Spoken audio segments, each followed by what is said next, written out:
Hello, everyone. This is Doug Krings.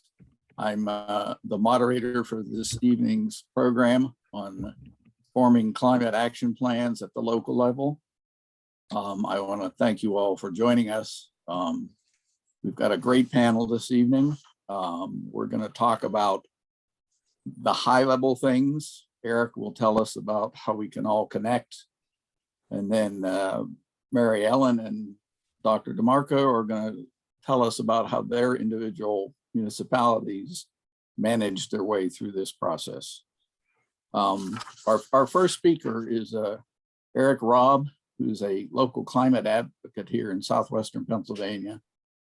He's worked with the original cohort of the state's local government climate action plans with the Pennsylvania Department of Environmental Resources. There he helped them to develop greenhouse gas inventories for the individual municipalities. And most of those, unfortunately, were outside the greater Pittsburgh area. He's now working at the Congress of Neighboring Communities, Connect, which is a nonpartisan membership organization that works with 35 plus local governments, including most significantly the city of Pittsburgh.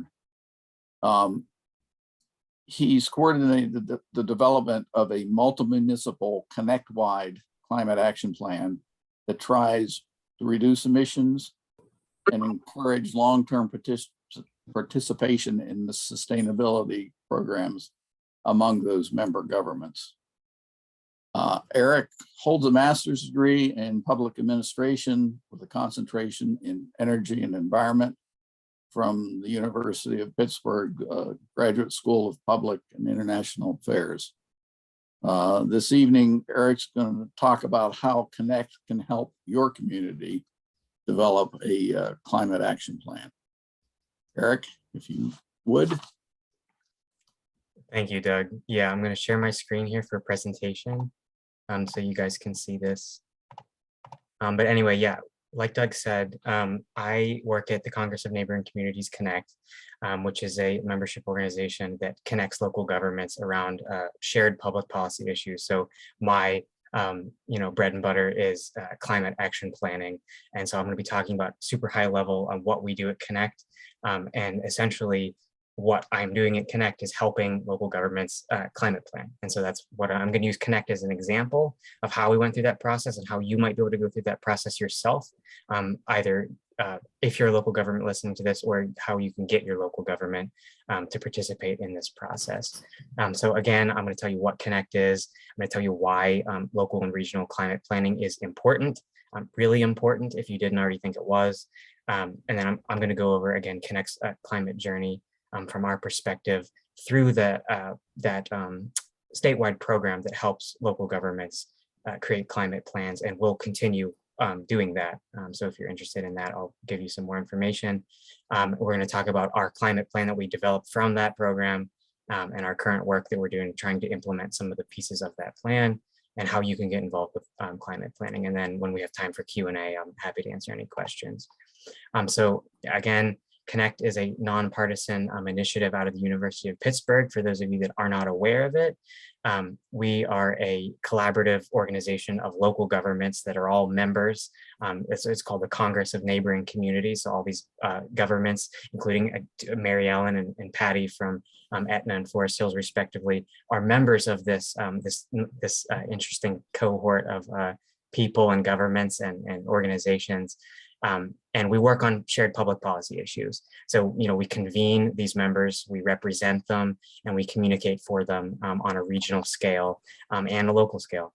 And we co-develop these different research and advocacy agendas around those shared problems that we have.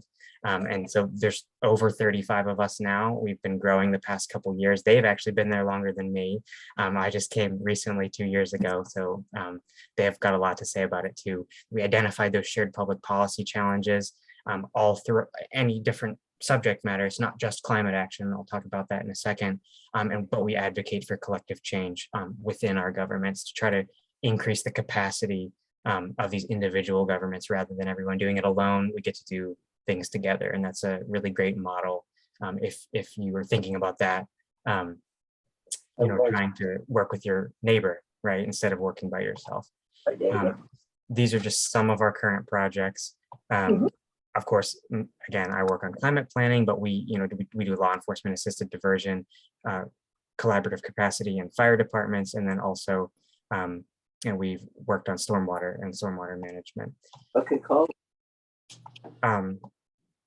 So one of the reasons why we decided to work on climate change within these different governments is because we had a bunch of different governments creating climate plans. This includes Mary Ellen and Patti.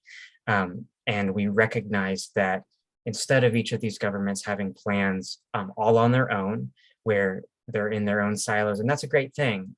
But when some of these issues are things like air quality, stormwater, flooding, landslides, these are things that I say this phrase all the time, they don't respect municipal boundaries at all, even though we wish that they would. We can't take care of them on our own, right? And so same thing with environmental justice concerns, data access, getting this data to create these plans in the first place, and then also applying for funding, right? Or cost sharing. All this stuff is way better tackled doing it together. And so that's why we started this project to connect to climate plan together. We did this through the state PADP LCAP program, which all of you should definitely take a look at if you're looking to create a climate plan for your local government, if you work in local government, or convince your local government to actually participate in this program, because it really fast tracks the process. It's a state program that is pairing local governments with university students to collect data and then eventually pass those climate plans. So that's what Mary Ellen did at Etna. That's what Patti did at Forest Hills. And like I said, we recognize that more governments, you can see them on the list there, are also participating. It might be a good idea for us to try to coordinate that in some way. So in 2020, Connect participated as an entire unit, all those governments that you see there. We participated as a unit so we could go through that program, collect all the data together, and create a regional plan. And I'll tell you about that a little bit later. In 2021, we've got more governments, and then 2022, I imagine the program's going to continue to try to recruit more governments like you guys. So, and of course, another mention is City of Pittsburgh's been planning for climate change for over a decade, so they're included within all of this. So I just wanted to go over a couple of highlights. My presentation is very general, and then you'll get specifics for how you climate plan from two different examples, Etna and Forest Hills. But just in general, the process is like this. And this is the ICLEI process, the company that we've all worked with to actually create these climate plans. But just you don't have to necessarily work with an organization to do this. These are just the general steps to create a climate plan. Any climate plan most likely has these steps. The first one is completing a greenhouse gas inventory to actually measure what your emissions are, right? What the gases that are being produced by the activities in your boundaries, how much those are and where they're coming from. That's a really important first step to creating a climate plan, because you're trying to reduce those emissions, right? So just as an example, this is what we found in Connect. It's a nice pie chart. This is my favorite part of the whole thing, because all this data, this crazy stuff boils down to a story, right? In a picture where this is where all of our emissions are coming from. You've got a lot of it from energy. You've got a lot of it from these factories like Clayton Coke Works and Edgar Thompson Mill in our Connect governments.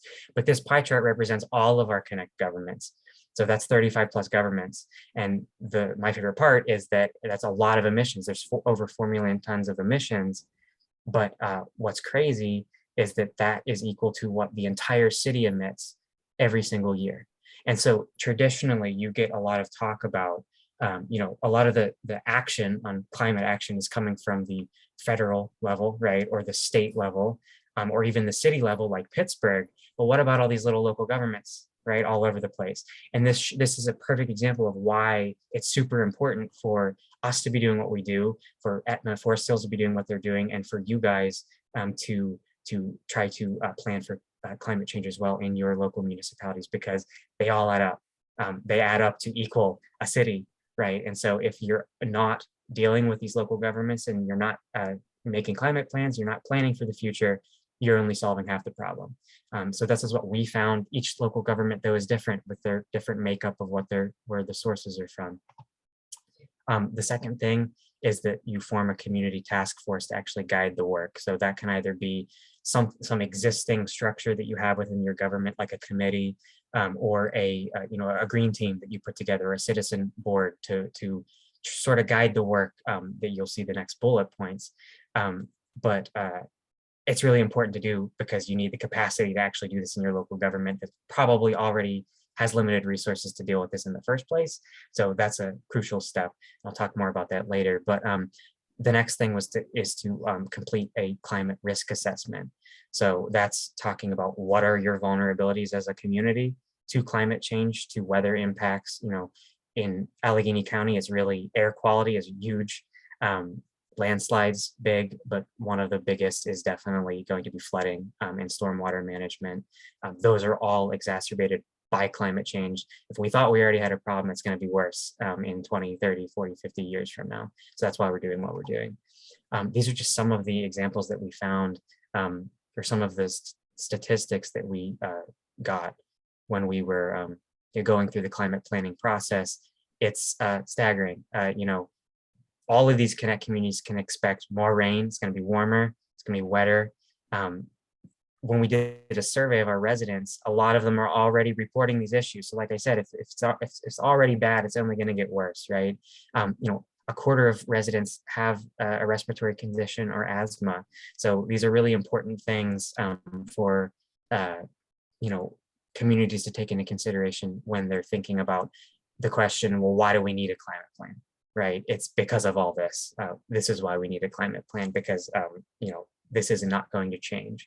This is only going to get worse.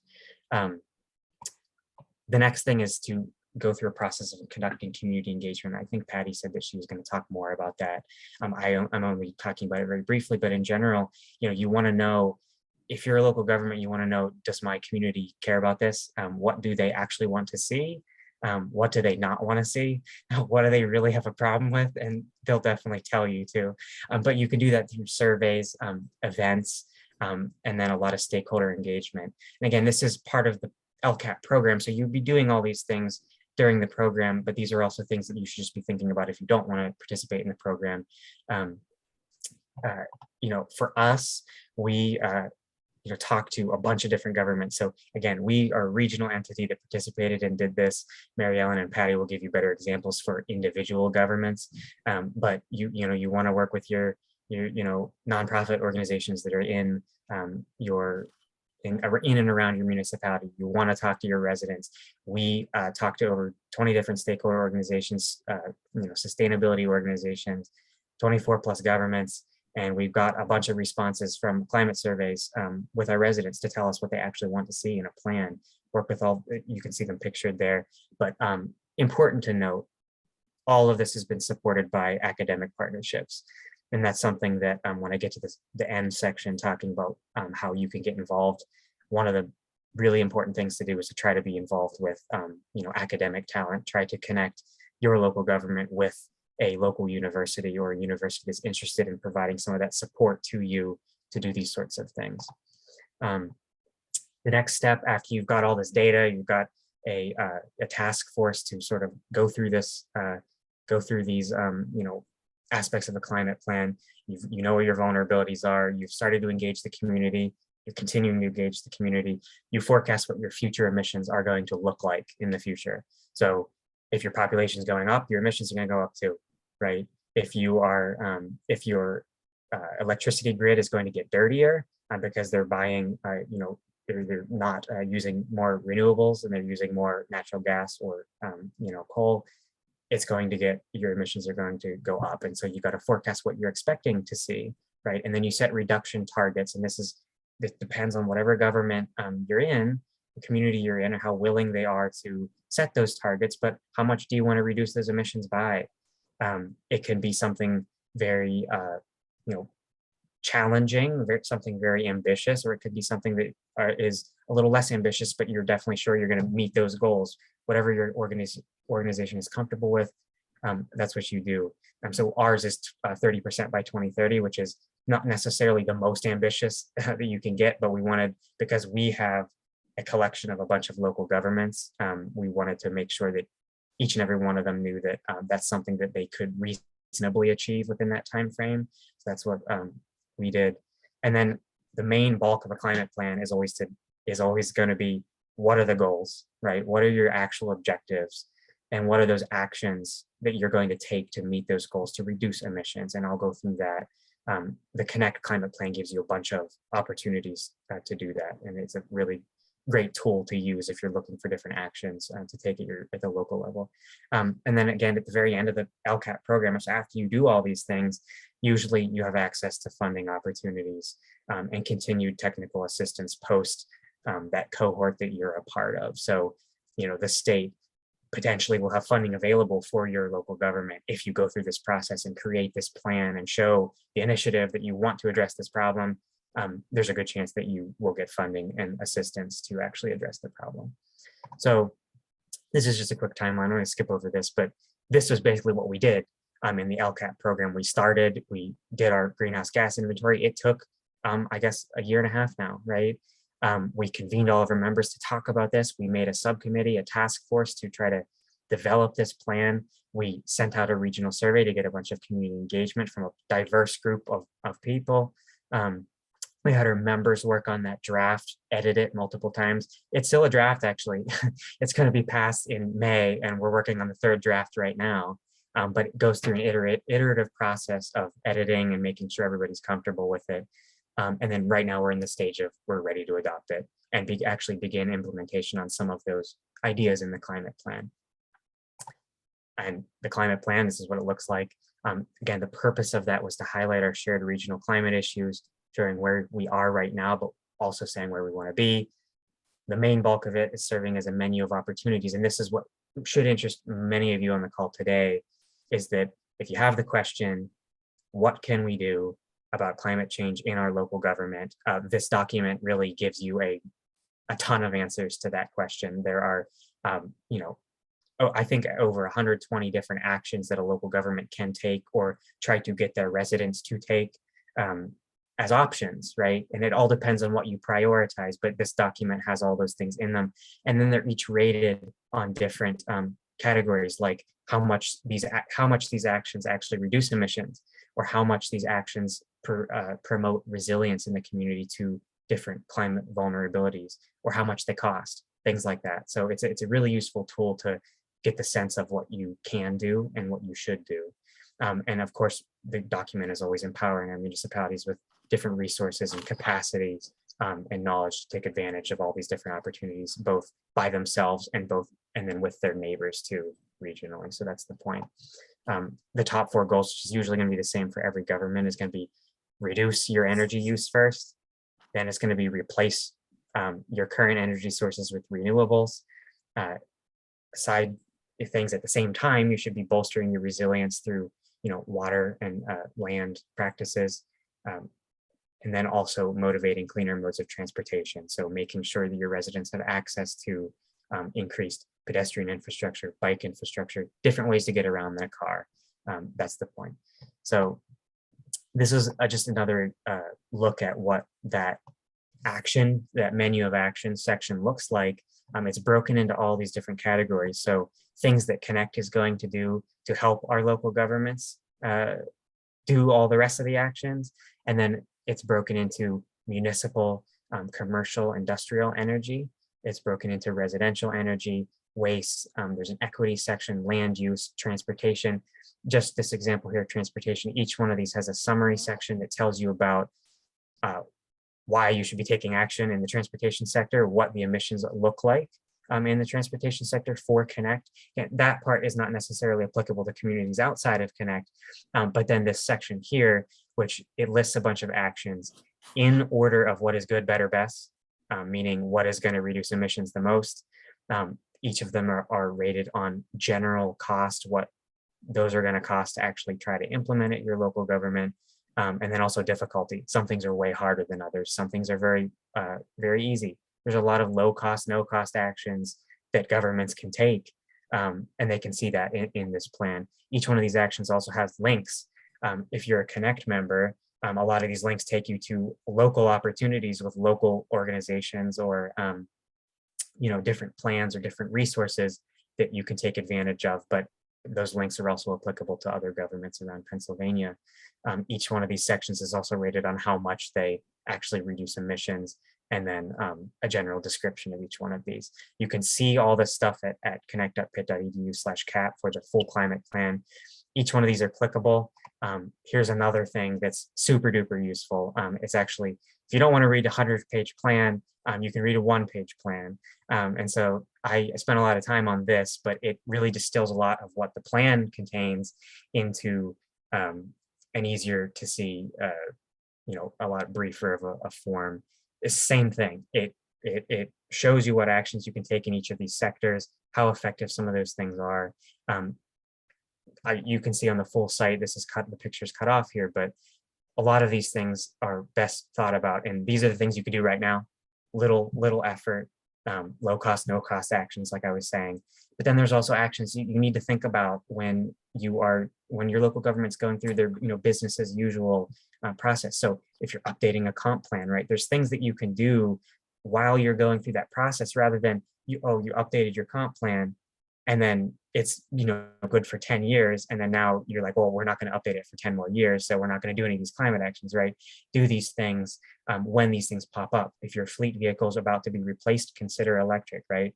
If your building is very old, don't replace it with traditional gas heating, right? Think about a net zero building, things like that. Each one of these actions are clickable, and that'll take you to the full plan, which then will tell you more information about some of those different actions. So it's a really handy tool for any government in Pennsylvania, but especially if you're in Allegheny County. Some of the most common actions that are really important to take, regardless of where you're at, is going to be energy management, energy efficient buildings. Those are the most important, followed by solar and renewables installation, electric fleets, replacing your traditional fleet vehicles with electric, green infrastructure. Both Mary Ellen and Patti can talk about this a great deal, but that's a really great one as well. And then also water and floodplain management to manage your risks. It's interesting, though, that then residents' top priorities sometimes aren't the same as some of the best actions that you can take to reduce emissions or bolster your resilience. A lot of residents across the board, every single survey that I've ever seen, air quality is at the very top. Recycling, composting is at the very top. Super important. These are really important things, even though you can see that waste and materials contributes relatively little to greenhouse gases. You got to understand, when you're making a climate plan, it's sometimes not all about how to reduce emissions, it's about what your residents actually want to see. And, that's an important thing to also think about and include. Same thing with transit and multimodal access. Another thing that's really important if you're making a climate plan, information and access to the different incentives that already exist for residents to actually choose different power options or choose to replace their appliances in their buildings. That's really important. Municipal governments have a role to play in information dissemination right on their websites. And so that's something to take into consideration as well. So out of all this stuff, Connect is passing the climate plan. We're working on a number of things right now, including residential solar co-op, air quality education, trying to work with our partners to get our governments to sign up for these different programs that exist for their fleets, for renewable energy procurement. And also we're applying to a bunch of different grants. That's one of the values of Connect, is because we're able to do this on behalf of our government, so they don't have to spend time thinking about that. They can go home after work, and I can think about that. But that's what we're doing right now. We're doing a lot of things. But if you are thinking about how you can get involved with local climate planning, I put this together really quickly to just give a really general overview of how you can get involved. Climate planning, you obviously have to gauge interest in your local government, whether they're interested in something like this or not. You need to know that information if you're a local official, or if you're a resident going to your government to try to ask for something like this. One of the first things I always say, you got to build your capacity up to actually deal with something like this, right? So form an environmental advisory committee, or another standing committee that can put time and effort into thinking about these sorts of things, because a lot of times governments are strapped for time and resources to do this by themselves, and they appreciate the assistance, or work with, you know, a local, you know, organization. I've said this before, super important, again, working with an academic entity, a local university, even a high school, on different actions is super, super important. Working with your neighbor, that's what Connect is all about, right? If you're doing a multi-municipal comp plan, try to integrate climate actions in there, and it affects 3 communities. It touches 3 communities rather than just one. Some actions are just simply better done with your neighbor rather than by yourself, for, you know, for cost reasons or other reason. One of the other things, again, survey the community, send a climate survey out. That's what we did, which I would, if you're in Allegheny County, do take this survey, this picture. I'll provide the slides, but the picture takes you to that climate survey. It tells you what your local government should do. You can, you know, provide your perspective and actually shape the development of our plan, even though it's almost going to be passed here, but we're closing it tomorrow, actually. So answer the survey if you have time to do that. But also to create a local climate plan, like I said before, create it during, if you're doing an eco district plan or a comp plan or a transportation improvement plan update, like do these things you don't have to make a climate plan, but you can do climate actions, right, within these different plans. So that's really important to keep in mind. Form an academic partnership with a local university, like a capstone course. Even one intern can do a lot. Obviously, you know, only one intern was assigned to both Etna and Forest Hills. And then I ended up just pushing a little bit across the finish line once those interns left. But it's really important to have that additional expertise. A lot of times these students want to learn, like, right? It's not just a one-sided interaction here. It's these students are learning a lot for their future careers. I would encourage anybody to join Connect. It's actually in Allegheny County and is touching their local government is contiguous with another one. You can visit that website and you can see who's a member of Connect and who is not. The more the merrier. The more members we have, the more different perspectives that we get in all of our different you know, efforts to actually solve some of our problems that we all share. And then finally, the PADP LCAP program is going to be having another cohort. So it's what, 1, 2, 3, it's the 4th cohort will be in 2022 and 2023, where they'll go through this entire thing that I just talked about. They'll walk you through with that ICLEI, Local Governments for Sustainability. And you can do the same thing that we did in Connect and Mary Ellen and Patti did in Etna and Forest Hills. So I think that's it. Questions, I'm happy for questions in the Q&A, but here's my contact information as well as the contact information of my executive director. And again, our website is right there where you can see all of the resources that I just talked about. Eric, thank you. Yeah, I appreciate that. Folks, if you have questions, would you put them in the chat? We're monitoring the chat. And after all 3 of our presenters, we'll get to a Q&A. So our next speaker is Dr. Patricia DeMarco, a woman who wears many hats. Dr. DeMarco is an accomplished scientist, a scholar, an author, a public servant, and an activist. She holds a doctorate in biology from the University of Pittsburgh.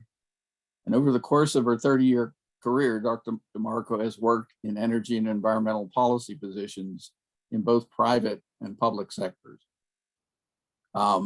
She is currently serving her 2nd 4-year term on the Forest Hills Borough Council, serving as the vice president.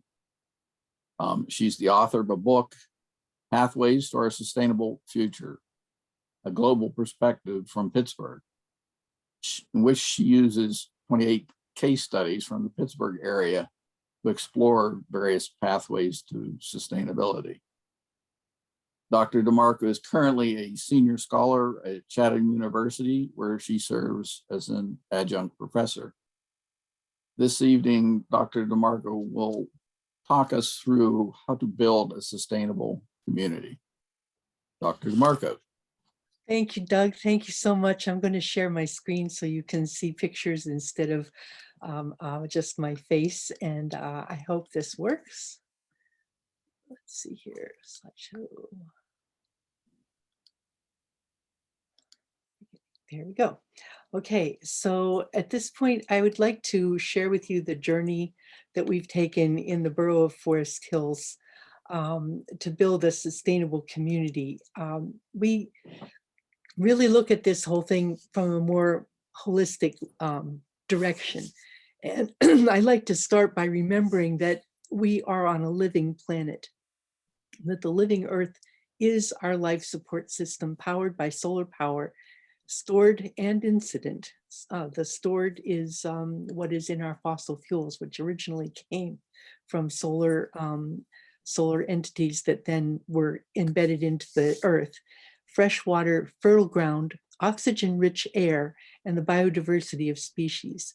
These are the essential things that we cannot live without, and that are part of the living earth. They are not things that are on the man-made controlled synthetic world. And I use as my call to action that the laws of nature are not negotiable. We are part of that natural living planet. Climate change will happen as a consequence of human actions that have affected the balance of chemistry in the atmosphere and in the water of the oceans. We have to change our laws to enable and promote a sustainable economy instead of protecting fossil industries. And I think it's important that we remember that these are human-caused disasters. We have the capability to reverse and transform the direction that we've been going into something that can be more sustainable on into the future. So climate action from the local level is really important. A Pew Research survey found that about 6 in 10 Americans, 62%, said that global climate change was affecting their own local community. And 2/3 say the government at the federal level isn't doing enough. And in Pennsylvania, we rank fourth among the highest of greenhouse gas emitters, but are 24th in rank among states acting on climate change. So a lot of the initiative for climate action in our area has been coming from local communities. And there are really 3 main pathways to a sustainable future. One is the renewable energy systems that conserve and restore resources rather than go from raw material to trash. We have to use regenerative agriculture so that we have a non-toxic food system that captures carbon in fertile ground, and move to a circular economy using materials that are designed for reuse out of benign elements so that we don't continue creating toxic effects. And all of these actions also reduce carbon emissions into the atmosphere. So when you take this whole concept of responding to global forces and an existential crisis mode down to the local level, I want to take you through the case study of municipal climate action in the Forest Hills Borough. First of all, you have to understand that we're answering a really serious challenge. And I have to tell you, it has been really delightful to have the Woodland Hills High School awesome climate action team as part of our project. We actually responded to their call and their challenge to the school board to create a climate plan for their school district. We dedicated our climate plan to these kids, who are many of whom have graduated, but some of them are still with us. Benjamin, Hallie, we've had really excellent collaboration with them. And in 2016, we began planning for the centennial celebration in 2019, and we were updating our comprehensive plan, which hadn't been touched since 2003. We came to a vision statement that recognized our tradition of innovation, and that we also are a tree city. We value the natural environment and the natural beauty of its environment. And we are looking at inclusiveness and diversity, cultural, recreational, and educational services for multiple generations in safe and secure neighborhoods. This was our comprehensive plan of development, and it came up with a number of goals across a whole bunch of areas. And when we began developing our climate plan, we drew from the relevant ones in the comprehensive plan for development and used the climate plan to help implement those. And the environmental goals included resilience and planning for changes due to climate warming, moving to a net zero energy position for the whole town, not just the borough building, and looking for ways that we could establish walkable neighborhoods and trails. We're making the move to net zero part of our planning process, part of our everyday actions as we did our budget planning as well. We were looking for ways to make our cradle of innovation manifest throughout the community, including in the business development area. And I'll talk to you a little bit about how we did that. And we were looking at changing our zoning and looking at how we can make our zoning operations a lot more amenable to an environmental policy goals, and preserving our open space and park areas for climate abatement, as well as for other kind of amenities. We are working on an eco-district overlay for our business district as part of this, and that was a direct result of our climate plan. I'm not going to go through this climate process because Eric has taken you through that in great detail, but I will tell you that when we decided to do a climate plan, our Borough Council assigned oversight to the Operations and Policy Committee of Council, and they are delegated the day-to-day operation to the Environmental Advisory Council for implementation. We did have an intern through ICLEI.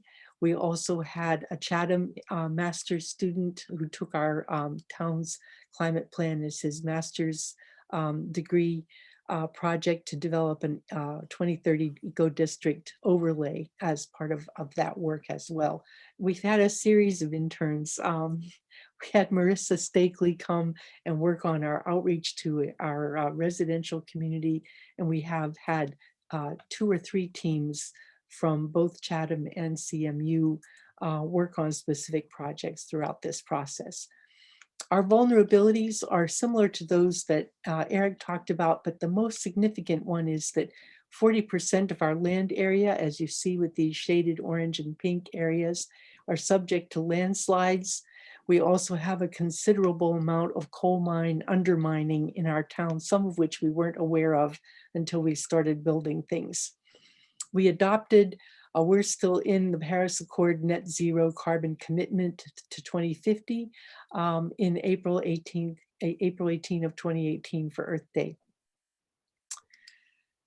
So I want to take you through the planning of the new borough building. All of that other planning process had been going on sort of contiguous with this.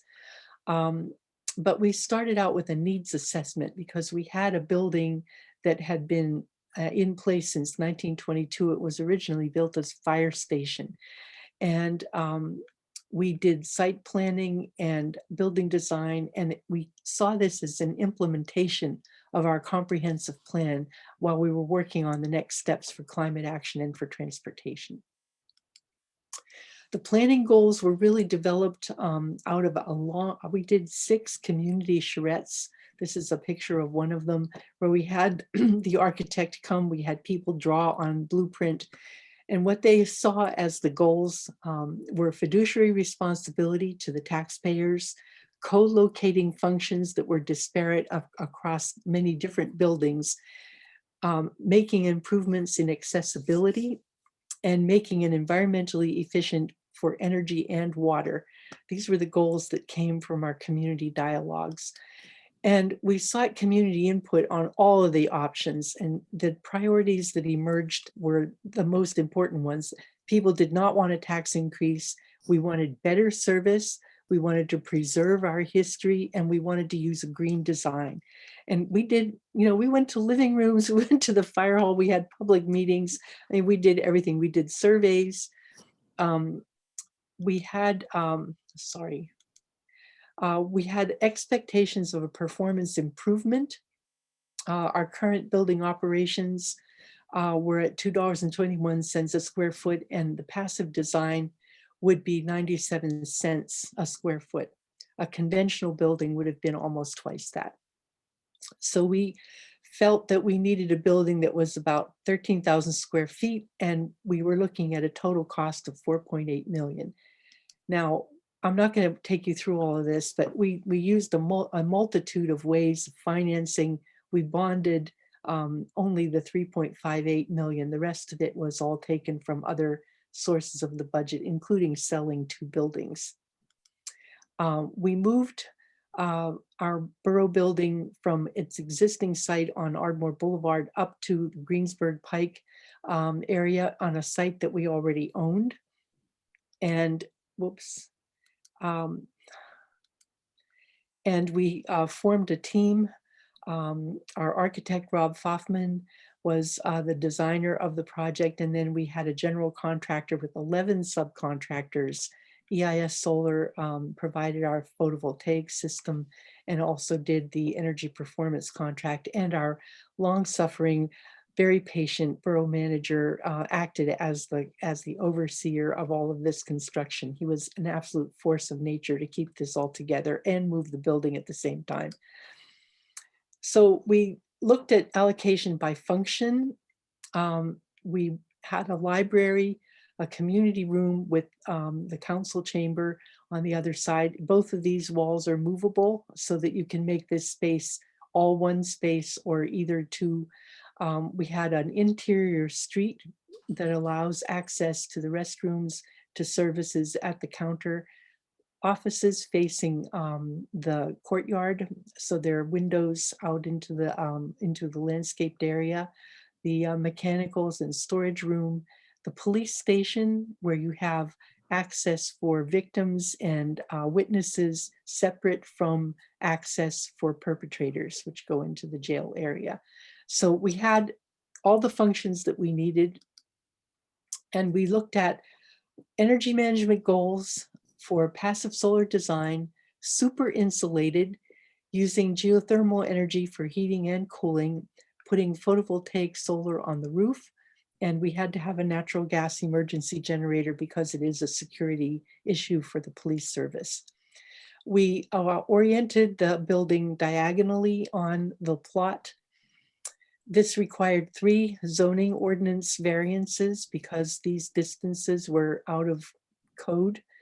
And we had to put it in this orientation so we would have maximum space for the solar roof to face south.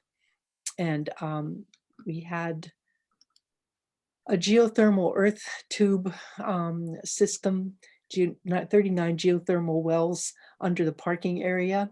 Originally, we had designed it for only 1,250-foot ones, but they found the coal mine at 95 feet. And so we couldn't put in 12. We had to do a totally different configuration.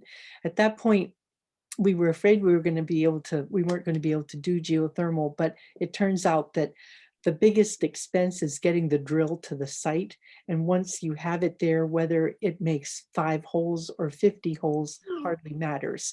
So we did a geothermal field that met the needs for the heating and cooling needs for the whole building within space of that plot. We used wood construction and we used SIPS panels, which are heavily insulated, so you have a very high R value in the roof, also under the floor and in the walls. This is almost 4 times normal code. We have a solar energy photovoltaic system on the roof, which is 175 kilowatt capacity, and we were expecting the total load of the building to be smaller than the total output of the photovoltaic. This will displace 150 tons of CO2 a year just from our solar heating operations. We did do a third-party financing for the solar photovoltaic array through a power purchase agreement with EIS Solar.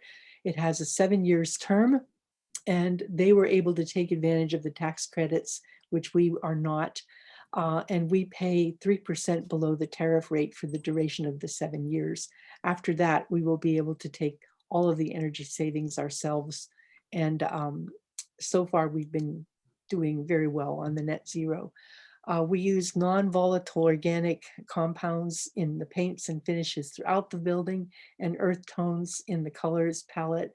We used recycled material in the carpeting so that the squares in the carpet can be replaced as needed instead of having to take up the whole rug.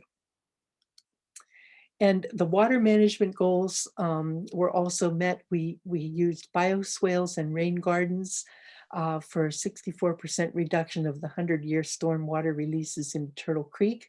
And there are stone-lined pits that allow water to pond both off of the roof and off of the parking lots so that no stormwater leaves the site.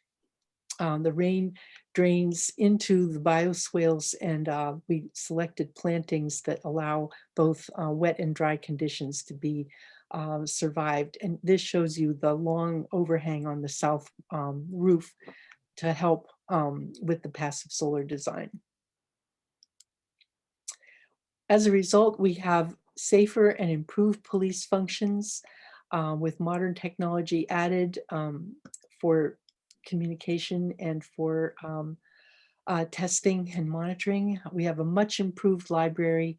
Many thanks to Senator Costa, who allowed us to have a CITF grant to upgrade the library. The library increased use by 200%.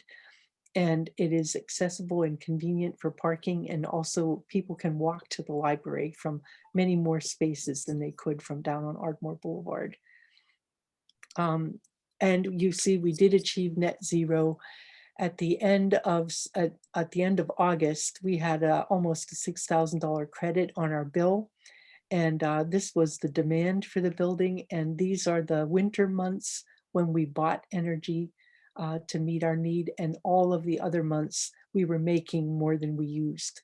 So at the end of March, right before we began making more than we use again, we still had a $1,700 credit at this point. So it was actually performing as a net zero building.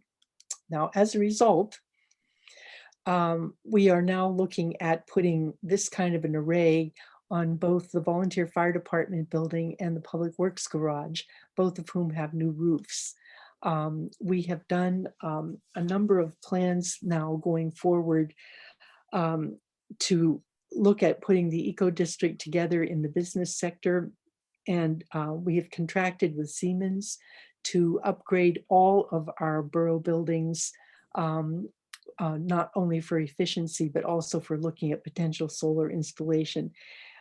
We have adopted an active transportation plan and a complete streets policy so that it will help us with our transportation emissions and improve access and use of public transportation, as well as making pedestrian and non-motorized vehicle travel much safer. We just recently received approval for a 35-mile-per-hour speed limit throughout the length of Ardmore Boulevard in Forest Hills. And this was a huge, huge undertaking because the DOT objective was to make it a throughway from Turtle Creek to the Parkway. And it was just killing us. We have done a lot of work on moving to net zero by 2050. It is going to take some policy changes at the state and federal level, especially for things like moving to all of our residential uses from gas, heat to renewable powered electric.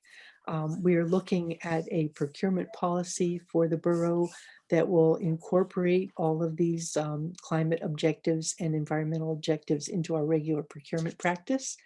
And we are also looking at adopting metrics that will incorporate all of our climate and comprehensive plan goals into our budgeting process. So when usually, when something breaks is when you go running around and you fund the replacement. Now, when something breaks, it's okay, do we replace this or do we adopt something that will advance our climate plan?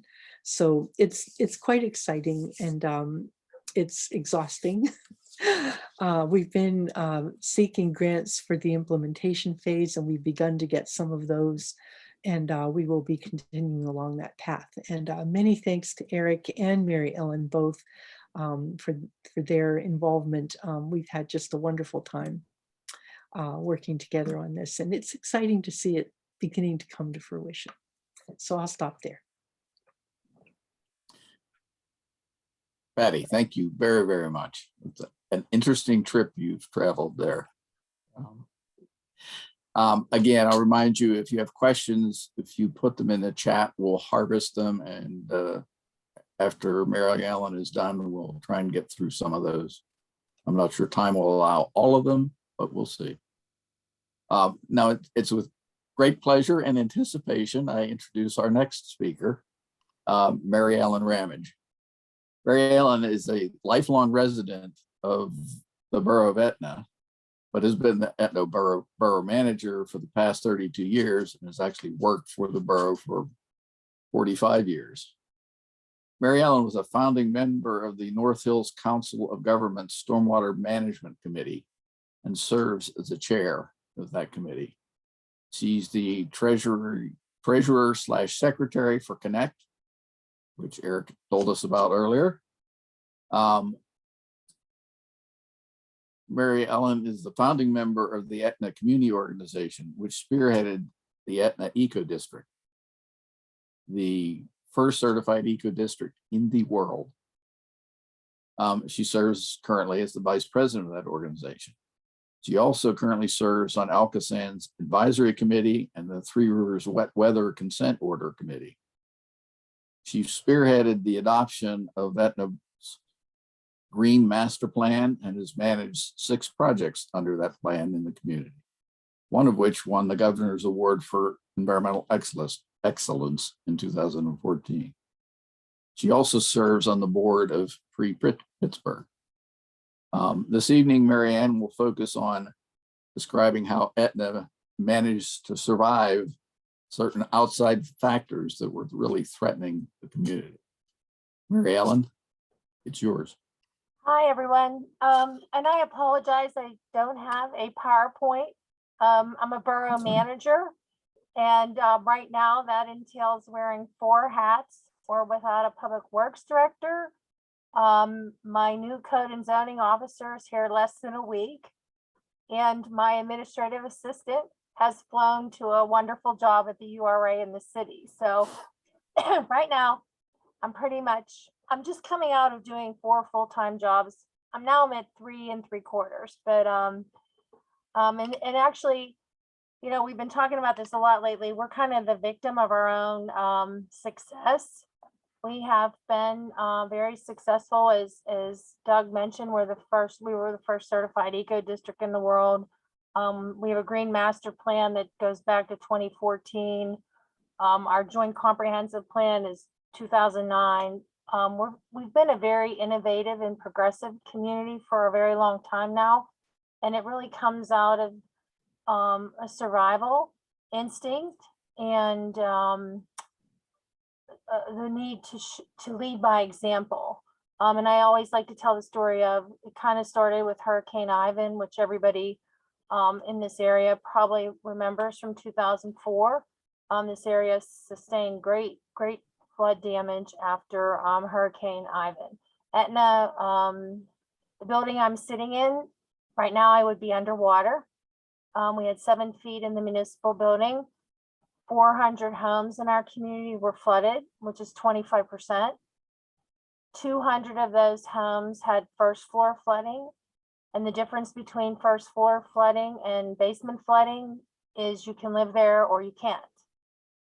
You know, Etna's at the bottom of the Pine Creek watershed, which is a 67 square mile watershed. Our entire community is 8/10 of a square mile. 6/10 of our community is in the watershed. So basically 67 acres drained to us. So, and for many, many years prior to Ivan, there was a lot of push and pull, upstream, downstream. You're in a flood zone, you shouldn't be there. The sprawl, the suburban sprawl was incredible. Unchecked development. The same time that communities upstream of us were having, you know, $300,000 homes built 25, 30 years ago and charging $10,000 for a sewer tap. Those communities, those homes were soaring through Etna in a sewer system that wasn't built to take that, and that was court ordered, and we were getting fines for the sewage backing up in people's basements. Such an inequitable process, and I remind our DEP officials of that every opportunity I get, of how many decades of environmental injustice happened here in our community and in the region, generally speaking. But I've been hit, and I will say it just kind of polarized everybody to say, what the heck is going on here? I will tell you, I worked off of a picnic bench for days. I had no phone, no anything. We had absolutely nothing. And so many of our upstream neighbors and city of Pittsburgh, I saw garbage trucks riding down the street. I kind of was trapped in our playground, which is behind me. My car, my husband's car, both of them didn't make it, even though we, moved them to higher ground across the street. But long story short is, we kind of said, we can sit here and talk about what's happened in the past over and over and over again. And it's like being in the Groundhog movie. It doesn't change anything. So we decided we're going to try to make a change ourselves. We're tired of telling people what we need them to do. We're going to show what we can do ourselves. So we embarked on a plan. And in 2009, we formed the North Hill Stormwater Management Committee. I've been the chairperson of that. Several major projects have come out of that.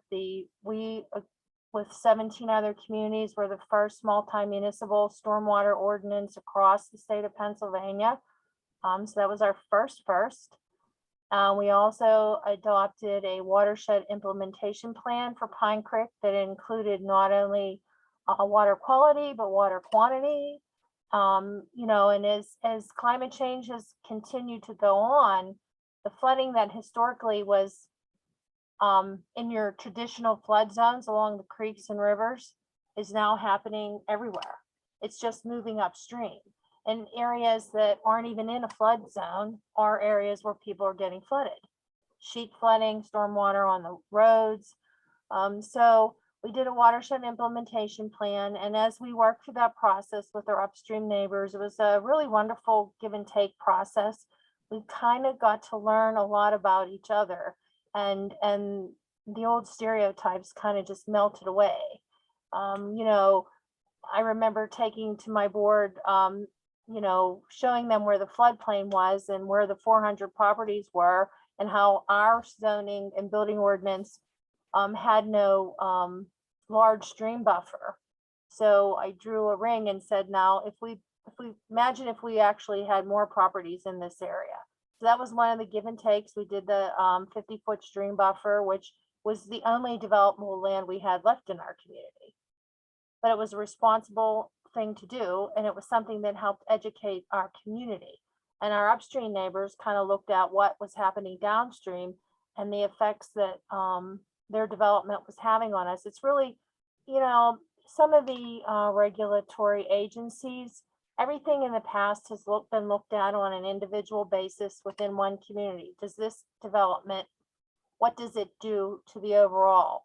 But nobody's ever said, what do all of these, the 20 permits up here, the 30, 40 development upstream here, nobody's looking at it collectively. I have on my desk legislation that goes back the first time in 1988 for stormwater management districts. None of that has happened. 93, it fails at every level, and it's pretty much because of the building industry and the trades. And that's one of the things I want to talk about tonight, that how as we talk about addressing these issues, we have to talk about regionalization of things like land use. Land use is a huge one. The current state law, the municipal planning code, land use is a municipal right. So we all do that within our own community, and that just doesn't work. What happens upstream does hurt what people are downstream. So that's kind of a lot of what I want to talk about. But that flood led us, Etna, to say, what can we do? we are a combined sewer community. We're putting all this stormwater in here, even water that's coming downhill. So we worked with the R.K. Mellon Foundation and the Pennsylvania Environmental Council. We developed a green master plan that identifies 23 projects in our community and how we can capture stormwater and let it naturally infiltrate through various best management practices and not go into our combined sewer system. We've completed 6 of those projects now. Five of them, 5 of the big ones in our project are our streetscapes. If you've ever been to Etna, please come. This would have been a great slide if I would have had the time to give it to you, but there's a beautiful, our sidewalks, actually Kia Tomlin has moved here with her shop, and she said one of the things that stuck out was the beautiful artsy sidewalk. Well, we have iron grates that have a locust leaf motif in them, but they actually collect stormwater, as do all the downspouts that we have disconnected from the roof areas in our business district. Obviously, the biggest roof area that we have, because those buildings are right on top of each other, no green space. So we've completed 4 blocks now. We take out a little close to 3.5 million gallons of stormwater out of our combined sewer system. We have grant applications in for 2 more that we should hear about any day. We've partnered, we did a private-public partnership, with a new development that's coming into our community, and they're actually going to, part of the developers agreement is they are going to build one more block of our streetscape for us. These things came out of our green master plan in 2014, and they are included in the WIP. All these have been funded through grant funding. That's been part of the one of the things that I'm a stickler about. We talk about a lot of things that are cool, and the people that really can't afford them are the ones, these cool things that we're talking about are the people that suffer the most because of the effects of climate change. The flood, people that live in the floodplain. We constantly talk about doing things on social media, and there's people that, they have no access to those things. It's that's really, I really have a hard time with that kind of thing. So we're working right now with our neighbors in the Tri-Borough Eco District. When we formed the Etna Eco District, it was part of the Tri-Borough Eco District with our neighbors in Millville and Sharpsburg. We've adopted a multi-municipal comprehensive plan. We share a multi-municipal zoning ordinance. And one of the things that we're working on right now is how we can help people insulate their homes. I would love nothing more than to do a whole bunch of really cool things, but if I had my choice, I would be going into these homes and helping these people insulate so that they can pay their bills, that they can keep their families warm. That, I think that is one of the great injustices that continues as we have these conversations. There's not enough input from the people that are directly affected by them and how they can be helped. So I'm a big advocate for that.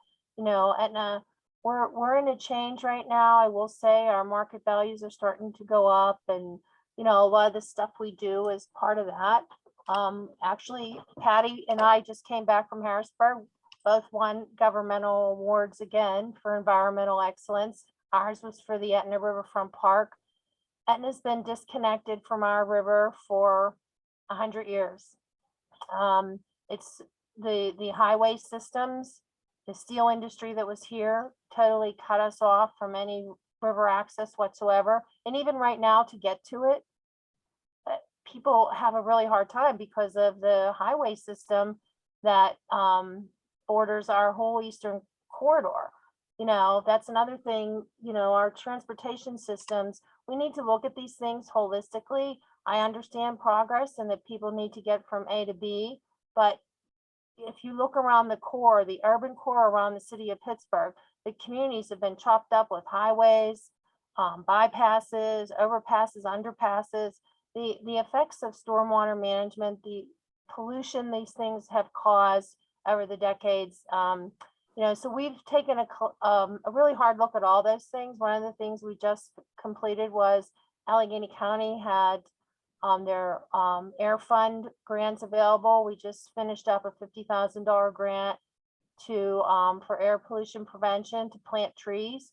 We've planted hundreds of trees all along our highway corridor and our train corridor because those things, our asthma rates in Etna are very, very high. Lung cancer, very, very high. As I said, our entire eastern border, that 400 homes where whole streets are gone, that my parents lived on or their parents lived on, are completely gone. They were removed for these highway systems, whose stormwater again dumps on our community. So these are a couple of the things I want to talk about. Right now, we're working on promoting walkable, bikeable, where we have what's called the Little Pine Creek Connector Trail, where we're trying to connect people from our neighboring community in Shaler via bike and pedestrian access to get them to our riverfront park. It just opened in November of last year, and what was once a horrible industrial brownfield. It had one tree on it, a sumac tree, is now an absolutely gorgeous. It won the Governor's Award for Environmental Excellence. It's we partnered with the Audubon Society so that all our plants were the kind that should have been there long ago, so that those migratory birds make their way back to where they should be. All these things have had such a impact on the people that live in our community, which is how we gained the Eco District's certified certification. We had 2 years of meetings right before COVID. They were educational meetings. We partnered, and the Etna Community Organization was formed from those meetings. Our partnership with the Etna Community Organization is strong. We've been able to so we've just installed a solar charging port at our vegetable garden. That's so people with electric cars can charge their cars for free. People have access to the vegetables in that garden for free. This was also land that was condemned many, many years ago. So we're doing a lot of things in the community that have really, it's for someone who grew up here when the steel mills were here. They were really, the Spang Armco Steel actually started here in Etna. We have pictures of Mr. Frick in one of our downtown buildings, things like that. There was a lot of people here. There were 12,000 people here in our heyday. But when those things left and the bypasses were built, our community took a huge hit, you know, huge population loss, huge job loss. And this is the same time that the urban or the suburban sprawl took place. So we have worked very, very hard, and it's amazing to me where we have 3,400 people. And for someone who grew up into a community who is really known for their industrial and their you know, steel mills, here we are today. We're known as a community that is green and that does their work and their focus around the environment. And I can tell you, it wasn't easy. You know, as Patty was saying, they look at how climate action, their climate action plan plays into the projects they do. Our first thing is stormwater. Everything we look at is through the lens of stormwater, and that has changed the face of our community so much. And the people that come, we have a lot of young families here today. You know, I talked to someone about 2 years ago who told me they moved here from LA, and I kept saying, you mean Louisiana, right? And she said, no, when she Googled the Pittsburgh region, Etna kept coming up as green, as green, as green. And I can tell you, and as I said, it's kind of, we're kind of the victim of our own success because we keep losing good employees to communities that can pay a lot higher salary than we can. So it's a good training ground. But those are kind of the things most I want to talk about, what I wanted to talk about. And especially as we talk about these things, you know, we got to talk about land use. We got to talk about transportation on a regional basis. We have to talk about stormwater management on a regional basis.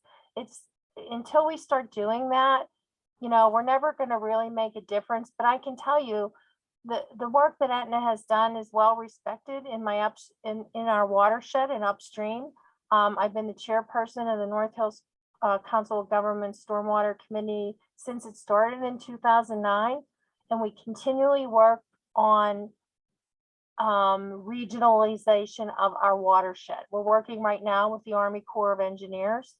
We gathered all the projects that we can do that each of us have on our books for improving, our own little part of the world with stormwater activities and to help prevent landslides. And, we're actually at a point now, and I never thought I would see this, where we willingly are going to let someone else come in and look at those projects and tell us which one will have the most effect on water quality and water quantity. So it has taken decades for us to get to that point, but until we all start thinking about those things on a regional basis, I think, it's great that we continue the work that we're doing within our communities, because, everything starts small and grassroots is usually really the way that things get done.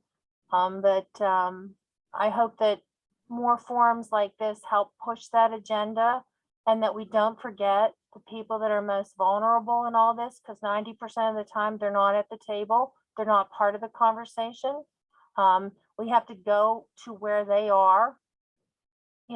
That's one of the things I'm really big on, that, I sit on these round tables, I sit on conversations, and I look around the table and I think the people that are most affected by this aren't here. They're not here. We have to see how we can change that, how we can meet them to where they are. So Okay. Thank you. Thank you, Mary Ellen. I think you've made an excellent case for why we need to look at this, like Eric says, as part, just as part of a bigger picture. And Etna can't solve all of its problems by itself. You need to work with, in your case, all the people upstream of you. So we've got a little bit of time left here. I want to go through, and there are a couple of the questions that are very specific. We have one, Patty, who I think directed towards you. Preston wanted to know whether the Port Authority has helped you out in terms of mass transit and alleviating some of the, go ahead. As we were doing our active transportation plan, we have corridors that are state roads, both Greensburg Pike and Brinton Road, as well as Ardmore Boulevard. All of them have some bus service, particularly during the time when the Amazon project was under discussion in Churchill. We were hoping that we could increase public transit service, especially on the Greensburg Pike corridor. The dialogue goes something like, well, you don't have demonstrated ridership, and so we don't see justification for adding service to an area that's already low. When we were doing our active transportation plan, I documented on Brinton Road by survey people's interest in using public transportation, especially to go into Oakland, because parking is ridiculous in Oakland and it's not that far. But there's no sidewalk on Brinton Road, and the bus stops are not only pathetic, they're dangerous. I photographed one which is right next to a large neighborhood where there are a lot of, people who would use that kind of a public transit service. They would have to stand in a poison ivy patch in order to wait for the bus at the posted bus stop. So of course they stand on the road. And you can just imagine the situation. So collaboration with Port Authority has been marginally useful at this point. We need to inundate them with data and pleas before they respond at all. And we're pretty much on the fringe of their interest area. They figure everybody there drives anyway, so why should we bother? But that isn't consistent with our plans to reduce motorized vehicle travel. And our active transportation plan, we are planning to, is one of our catalyst projects to add proper sidewalks and bus stops on Brinton Road and look at a road diet on Greensburg Pike that will include a bicycle trail and improve public transit. The surveys that we've done have indicated interest in using public transit to a much greater extent than is evident from the current ridership. You answered that much more eloquently than I would have. I think the answer is not a lot of help. Barb had asked a question, which I think is more generic. She wants to know, have any of the big box stores, Eric, you may be able to approach this one. Have you seen any indication that they're interested in solar on their roof or using their parking lots as a heating source or a cooling source? I was actually going to pass that off to one of the two of them because they're both local governments. From my perspective, like I look at this from the perspective of through the lens of local government that's going to try to convince them to do that. Mary Ellen just came with an example of development coming in that then they offered to actually complete that portion of that streetscape to manage stormwater, right? And I've seen before community development or community benefits agreements that don't include these sorts of things. And that's one of the climate actions on that recommended climate actions page, where it's you seeing development coming in, you should be, if you're a citizen or if you're a government, you should be trying to include these different climate actions in these community benefits agreements for when this development comes in, so that you don't find yourself with a big box store with no solar, or that's mismanaging the stormwater, or that's not planting trees for the community, stuff like that. So I haven't really seen much indication of it, but maybe Patty or Mary Ellen have seen. Yeah, we've had two now. People's Gas built a huge training center here in our industrial park, which again, nobody knows we have one because you can't see it because of all the bypasses that you have to go under. But we have a very active industrial park, and People's Gas, we worked with them, and they not only actively manage the stormwater from their property, they manage it from probably a good 60% of our road, the stormwater that would normally be going into our combined system. And the most recent, the one I just talked about, we had one of the old steel mills that was, I would say 60% vacant, lots of broken windows. And that building just about a year and a half ago sold for $2.9 million. It was a $300,000 assessed value at the time. And we're fortunate there's a robotics flex space coming in. And part of the reason that they wanted to come here was because of our initiatives. And so we're working with them right now in the tri-borough on solarizing, and we're connecting them to the right people for that, to the right programs. We've connected them with multimodal transportation grants to help with accessibility in the stormwater. So I think I'm seeing a lot more of that, but I can tell you, if you go upstream to the 9 million mini malls that are upstream of us, those things that look like rain gardens aren't really rain gardens. And again, until we have some kind of entity that is that's a regional entity, whether that be the county conservation district, et cetera, that really manages those things. It's a slow change, but it's happening. It is happening, just slowly. I would just like to add to that this is an area where solar incentives really work. Investment tax credits to large corporations for solar installations on their buildings would make a big turnaround in that whole issue. I've put in the chat a report that shows that you could have 50% of big box retailers solar powered in this US. So it's difficult. We don't have any in our town, but it's a decision made usually at the corporate level, not even the individual store level. And it takes customer pressure, and really it takes financial incentives. These are one of the areas where a federal policy change would make a huge difference very quickly. Agreed.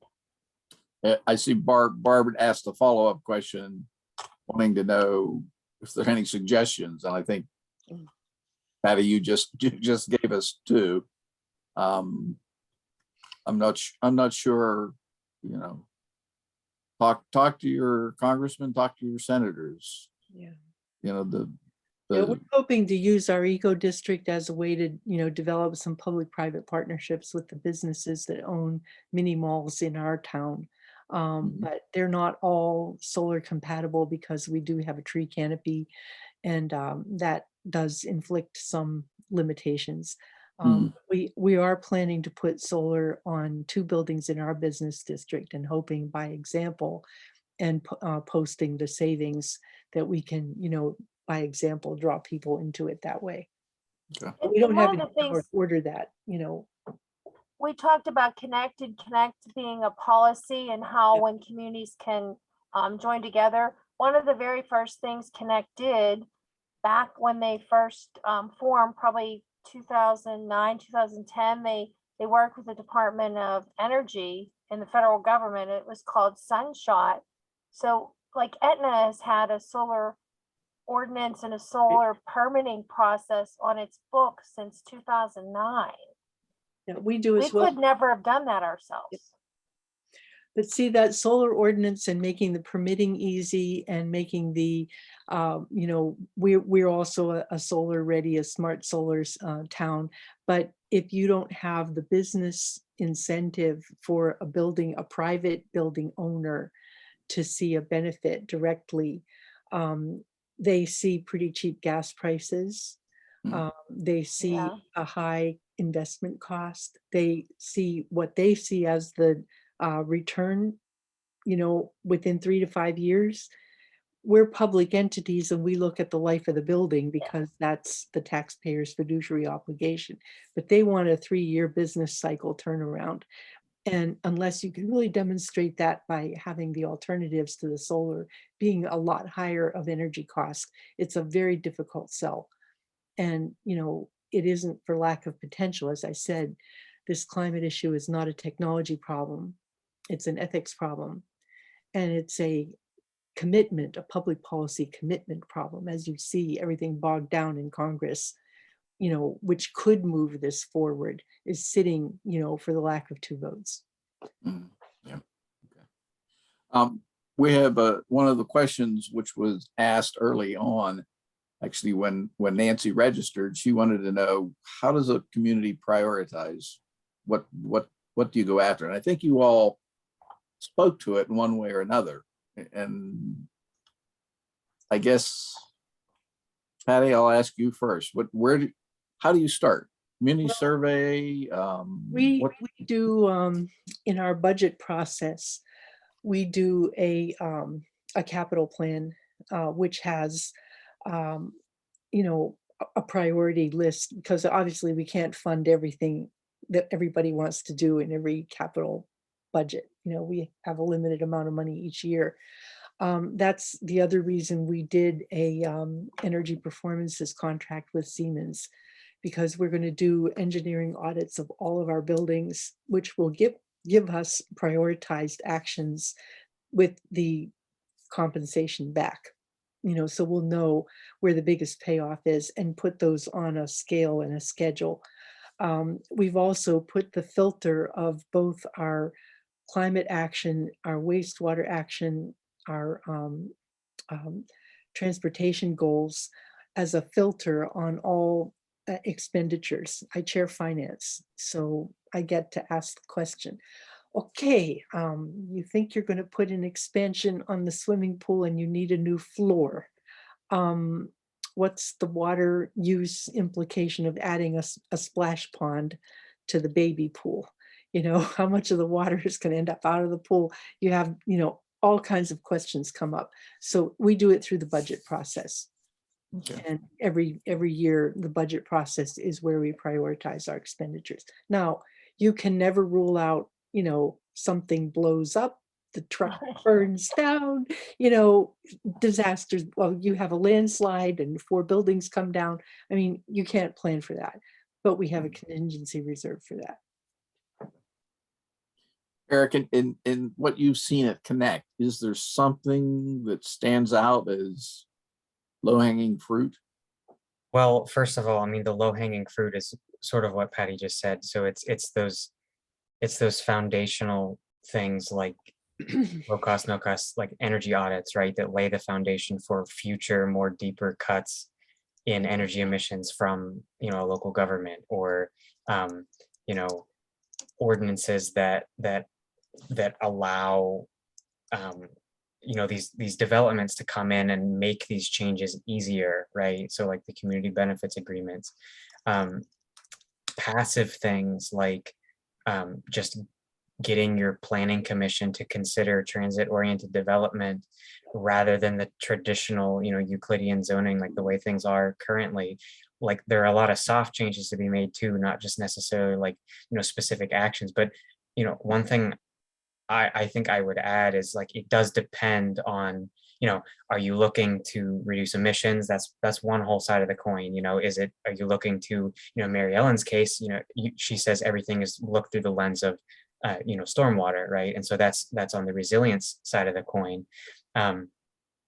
One thing though, I would definitely always say is, if you're looking to prioritize something, what are you already going to be doing? So like I said this in the presentation, are you going to be replacing a fleet vehicle? Well, you should probably put together a list of your fleet vehicles that are in schedule of being replaced, so you know this stuff ahead of time, right? Are you going to be replacing a building like what happened in Forest Hills? You know, you better start considering that. So that should become the priority rather than, you know, something that's a couple years down the line. That's how I would do it. And that's what I tell communities when I talk to them. Okay. All right. Well, my clock says 8:29, and I think we're starting to lose folks. So we've asked our advocacy chair to bring us to a close. Ms. Knoll. Thank you so much. If you weren't inspired by this, I don't know, you know, I want to do things, and this was really very inspiring. I suspect my community is not a community, so that's my first hurdle. But I would like to ask, advocacy asks everyone to complete an action item. And what I'd like everyone to do, at the very least, please go to connect.pitt.edu/cap and take the survey so that we have information. And then I would like, thank you very much, Eric, I would like everyone very much to find out if your community is in Connect, or if your community could possibly be in Connect, if there's some way to join this and to participate in this. Because to know my son-in-law's family is from Etna, and to have seen what they lived through and the destruction, and then to walk down the street today is unbelievable. To see this sustainable building, this municipal building in Forest Hills, is just inspiring. So knowing that that's possible everywhere, and to know that those statistics show us that all these surrounding communities are causing as much pollution, you know, leaving as big a carbon footprint as the whole city of Pittsburgh, is an interesting statistic. But I plan, and I already did this in our comprehensive plan that we're working on right now in Ohio Township, I plan to, I've already done this on our survey, I asked them to participate in a climate action plan as part of completing the survey on the comprehensive plan. Now, I don't think we're part of Connect, but it doesn't hurt to start that ball rolling and to start everybody talking about it. We have a stream in our right on our property, that Tom's Run, that drains directly to the Ohio River. Lowry's Run drains directly to the Ohio River. These are, you know, problematic streams at some point, and we need to look at stormwater. We need to look at our carbon footprint. And Ohio Township has talked for years about building a new municipal building. Now's the time to talk about geothermal heat and solar energy. So I charge you all to finish the survey and ask your community, ask your municipal, your elected officials, the people that you elect to office, what they are doing about this. Thank you so much for joining us. I want you to know that the league is 100 years old. And we're not just a bunch of old ladies in white dresses anymore. We do programs like this, and I invite everyone. You can join if you're a man or a woman. Please go to our website, which is awesome, has lots of information about current elections, but also about climate change, our Marcellus Shale conference, which occurs in November. We have lots of forward-thinking ideas about education, where we need to go about gerrymandering. So join us on an ongoing basis so that you can be a member of an organization that is forward-thinking and moving ahead for the next 100 years. Thanks so much for joining us this evening.